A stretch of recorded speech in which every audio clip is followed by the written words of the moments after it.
What's up, fellow movie buffs and film connoisseurs? It is your self-proclaimed Cinema Shogun here, welcoming you to the channel where we slice and dice through your favorite movies and TV shows with a well-edged samurai sword. Now, every now and then, I get a wild hair at my behind that I'm going to just put on this random movie on Netflix or on Hulu, on whatever streaming service, and I'm just going to watch it. I'm not going to do no research into it.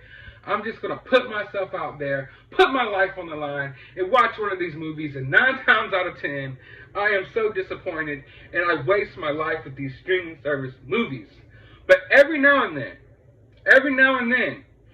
you can find a real gem like that. You find this needle in a haystack. You find this diamond in the rough.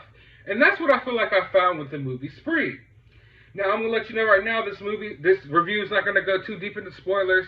So you can literally watch this review and then head over and watch the movie. And I won't ruin anything for you. But we will touch on a little bit of what this movie's about.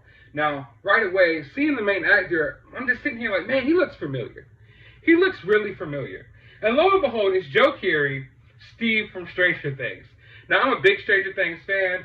Steve is like my favorite character on there. And I don't want to say that Joe looks unrecognizable in this film, but his character is just so different that you almost can't even place your finger on who it is.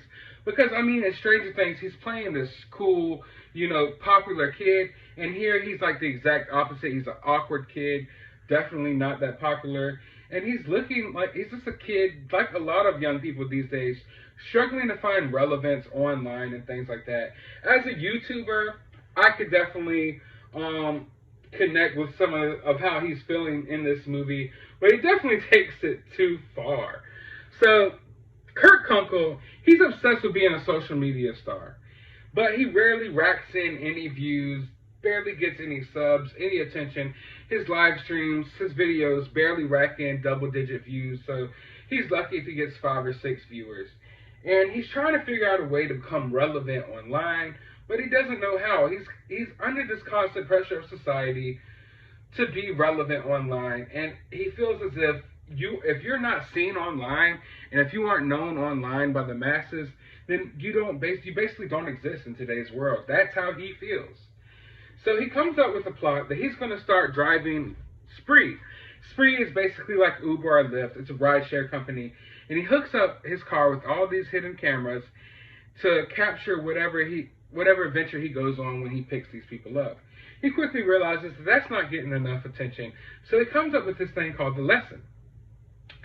Now, The Lesson, this is where it gets creepy. This is where it makes me never want to ride Uber or Lyft again. Don't get me wrong, I've always been creeped out when I get in an Uber or a Lyft or a rideshare, but this movie seals the deal for me. I don't know if I will ever ride Uber again.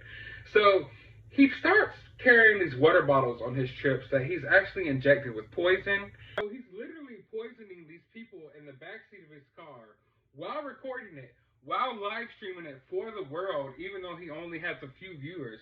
One of his viewers is actually a kid that he used to babysit who has gone viral, who is this big YouTube star now, and he's kind of like egging this guy on throughout the movie, egging him on, saying, oh, this isn't real, you need to step it up, and things like that. I don't think the kid ever realizes, like, hey, this is reality. This guy's actually murdering people. So after a while, it becomes apparent that to him that poisoning people with these water bottles isn't good enough content. He has to step it up a notch if he really wants to get the views. So he starts killing people in crazier ways. Now, this movie isn't a gore fest. It isn't too gory, but it's unsettling. It's unnerving. There's something about this movie where, I don't know, a lot of horror movies, even though they may be scarier than this film, because I don't think this movie was super scary, there's a certain level of like a disconnection there. Like, oh, well, this couldn't happen to me. Like, let's say Jason, for example. This couldn't happen to me because Jason, a kid wouldn't drown and come back and turn into a zombie and whatever the heck Jason is and murder me. So you have this disconnect with it. Whereas in this movie, it's so unnerving because the whole time you're watching it, you can't help but think like, this could happen to me literally any day. If I decide to go Uber tomorrow to the mall or to get me something to eat, I can be picked up by some guy like Joe who just takes me on a wild ride and tries to murder me. It's so unnerving and unsettling in that way because it's so like, you just feel the sense of like, man, this could happen literally at any time. But it's one of those movies. It's like I don't want to call it a found footage movie, but it's something they've been doing a lot in modern day movies where it's almost like it's not filmed from a normal film perspective. It's filmed kind of like by the main character of the movie, almost like a YouTube live stream. Sometimes there's FaceTimes and different things like that. And a lot of modern day movies have been doing that a lot lately, and it takes me out of the movie because I watch movies for escapism. So I don't want to watch a movie where the characters on the movie are constantly like YouTube live streaming and on their phones, and like the camera angles aren't normal camera angles. They're camera perspectives from a YouTube, a computer or like a webcam or a cell phone, things like that. Don't get me wrong, it's not like the film quality of like the way the film looks like that type of quality, but you get those kind of perspectives here. And for a second, like the beginning of the movie, it took me out of the movie for a second because I'm like, man, did I really sign up for this again? I do not feel like watching one of these movies. But I sat with it for like 2 minutes longer, and I got fully invested. And it's really all because of Joe Keery. He does an amazing job at acting in this movie, like where you buy into his character, and you even when he's doing the craziest things, I never disliked his character in this movie. He's kind of like, I don't know how to explain it, but I never disliked his character. He's a likable, crazy character, and he does a good job of making you, I guess, kind of like him in a way. It's not like a crazy killer that you hate. I want this killer to get caught. I want this killer to do this. You're kind of riding along with him, like, all right, who are you gonna kill next? How are you gonna do it? I'm along for the ride. Just don't kill me. That's kind of like how you feel while watching this movie. Being a YouTuber myself and being someone who watches a lot of YouTube, Joe Keery or Kurt Kunkel, his name in the movie. I mean, the whole time that you're doing this, you're watching this, he's coming across like a YouTuber for real. He looks so much like a YouTuber, and I think that he did a lot of research into like unboxing videos and random videos like that to get an idea, to get the YouTube feel to like inspire him for this part. But I gotta say that the movie's different. It's refreshing. It's refreshing in a way that where it feels like we're getting a lot of movies that are shot like it from those social media perspectives. But I feel like this does a better job than all the ones I've seen so far. It's not a super scary, like, oh my God, I'm so scared, I can't sleep type of movie.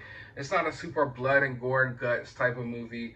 But there's some suspense there. There is some horror. There is some comedy. But there's just a sense of like groundedness to the movie. There's just a sense of like feeling like this could happen to you, and that's what really makes this movie kind of scary in a way. The movie is very much like a critique of modern day society and what's going on with social media and how people will go to any extent necessary to get views on social media and to become social media famous. So there's definitely that aspect to the film, but I don't feel like the movie is too preachy in a way. It doesn't preach to you the harms of social media and things like that. It kind of shows you, and it kind of shows you how some people aren't mentally capable of handling things in the way that other people are. Just because you can handle the problems and the different things that social media brings doesn't mean that the next person can. And I feel like this movie definitely touches on that. And like I said, I think the scariest part of the movie is just how relatable it is to all of our lives. Because all of us Uber, some of you watching this right now are going to go catch an Uber after this review, let's be honest. And then Joe Keery, he just does a good job of making the character seem relatable in a sense. He's not a dislikable like villain or killer. And those are the scariest killers to me in movies, or I guess in real life. I haven't met any in real life, but the killers in movies who don't seem like killers, like you see them, he just looks like your average guy on the streets. He seems like a perfectly good dude when you talk to him, but he's just got a screw loose up there. So that's kind of what Joe Keery is in this movie with his character Kurt. But I gotta say, I am very surprised by this movie. I thought it was going to be trash, but I really enjoyed it. I don't know if my low expectations for the film and just how I felt in the first couple minutes of this film made me like it so much, but I gotta say this is one of the more interesting films that I've seen in the last couple of months. I mean, we've been sitting here in quarantine for a while, loading up on movies, loading up on content, and a lot of it's been blending in, but this definitely stuck out. So I would definitely recommend it. Not even just if you're a horror fan. I think this definitely tilts the line between horror and I don't know what necessarily to call it.